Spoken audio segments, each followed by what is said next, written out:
tahun. Jadi waktu inilah kami pulang balik, di mana kami bahagikan untung kami bersama pelanggan-pelanggan.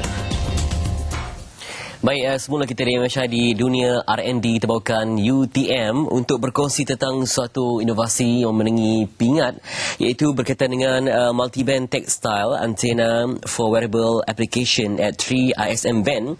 Mungkin nampaknya begitu kompleks sekali. Kita akan permudahkan pemahaman anda bersama dengan Profesor Dr. Muhammad Kamal Abdul Rahim, merupakan penelidik UTM IMAS, Pusat Teknologi UTM, juga bersama dengan Dr. Huda Abdul Majid, penyelidik juga, dan juga Izwan Jalil juga penyelidik. Mungkin dapat mungkin Prof terangkan sikit tentang latar belakang projek ini.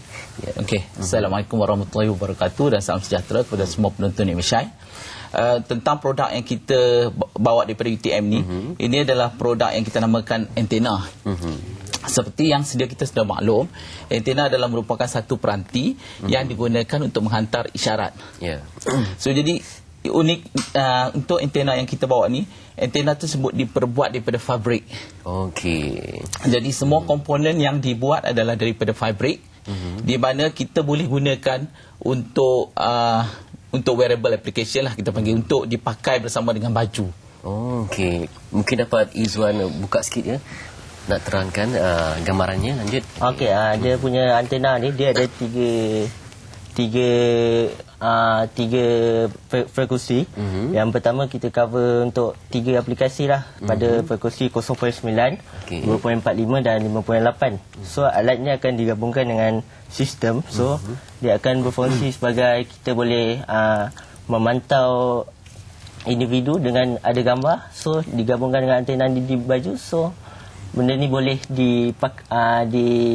dibawa ke mana-mana lah, sebab dia dah implement dengan baju. Sembarangan So dari sini kita boleh lihat ni adalah antena, ni adalah sensor yang kita gunakan, kamera. So jadi kamera ni kita boleh sambung jadi kalau kita duduk dalam satu kawasan, misalnya kita nak buat monitoring, so jadi kita boleh guna dia untuk kita monitor dalam satu kawasan. Okey, sebab ini dipakai pada pakaian tentera. Mungkin yang lain apakah praktikal juga untuk salah satu industri lain ya? Salah satunya kita boleh gunakan untuk pasukan penyelamat, seperti bomba.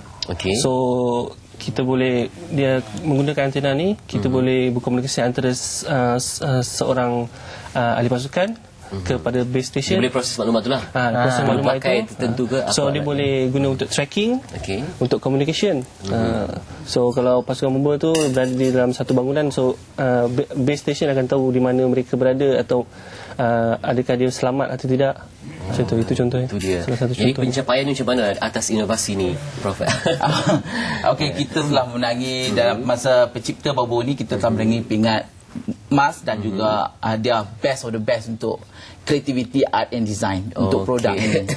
Jadi berapa lama ambil masa untuk kajian? Untuk kajian ni saya mengambil masa, kalau nak ikutkan dah lama, dalam masa 2 tahun. Tapi untuk projek ni saya ambil masa dalam 6 bulan untuk menyiapkan segala jurnal dan untuk menghasilkan antena ni. Okey, jadi dia melibatkan tadi gabungan antena, kamera dengan sistem semua. Okey, jadi pasukan keselamatan antara yang paling praktikal untuk praktikal, keselamatan ataupun militer, ni askar-askar boleh juga. Askar ataupun atau mungkin medical juga lah, medical pun boleh juga, medical. ke kawasan peledangan ke. Ini akan diadakan jalinan kerjasama dengan industri kan untuk dijual ke, dikomersialkan. InsyaAllah kalau kita ada peluang, memang kita nak buat bersama dengan industri lah, supaya hasil-hasil produk kita ni dapat dipasarkan di pasaran, terutamanya di Malaysia dan juga di antarabangsa. Itu dia. Jadi apakah yang menyebabkan kos yang mahal ke macam mana dari segi? Daripada segi kos, saya rasa dia tidak memerlukan kos yang tinggi. Cuma kita memerlukan dalam antena yang kita design ni, kita hanya menggunakan fabrik jeans saja. Kita boleh gunakan fabrik-fabrik yang lain. Dan juga kita boleh kita katakan kita boleh gunakan untuk kita siap embed di dalam kita punya baju dan seterusnya.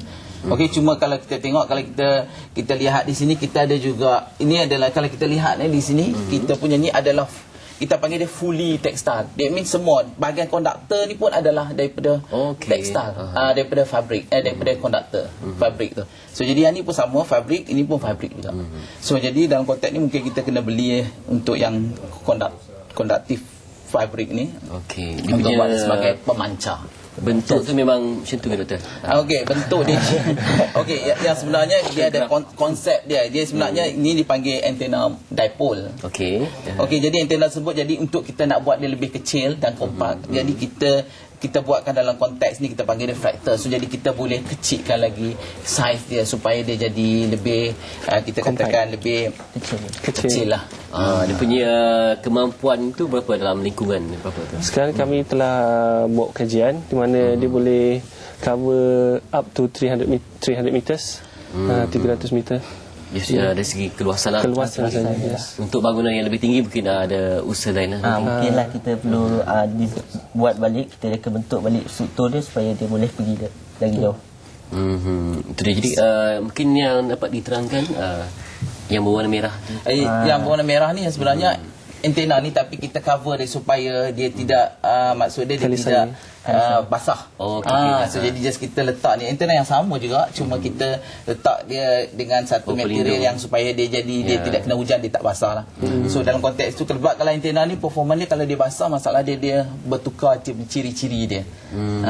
So jadi sebab tu kita cover dia dengan ni, jadi kita boleh gunakan dia sama ada dalam waktu hujan je. Sebab kalau kita maksudnya pakaian ni kalau kita pakai kalau hujan apa kesan dia?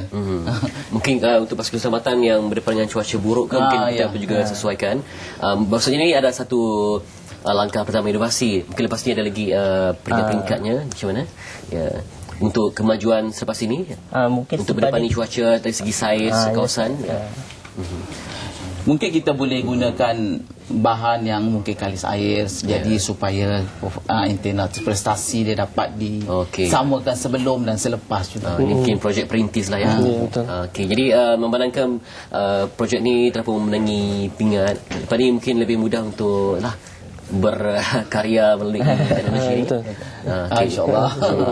Itu terima kasih ini kerana anda boleh dah hubungi nombor yang tertera ini 013-7484-5 ataupun 7484-664 ataupun 77-235-427 ataupun email ke mkamal@fki@utm.my untuk dapatkan maklumat lanjut dan juga mungkin ada sebarang usaha untuk kolaborasi dengan industri. Terima kasih Profesor Dr. Muhammad Kamal Abdul Rahim, kepada Dr. Huda dan juga kepada Izzuan Jalil kerana memberi penerangan tentang projek ini. Walaupun kita masa yang ringkas ya, kalau boleh kita nak tunjukkan lagi dari segi praktikal tapi masih yang terhad. Ini sebagai satu gambaran saja bagaimana ia dapat dipraktiskan dan juga dipakai untuk pasukan keselamatan khasnya. Baiklah, kita akan berehat seketika, nanti nak juga banyak lagi intipati yang akan kita susulkan semuanya selepas ini di Malaysia.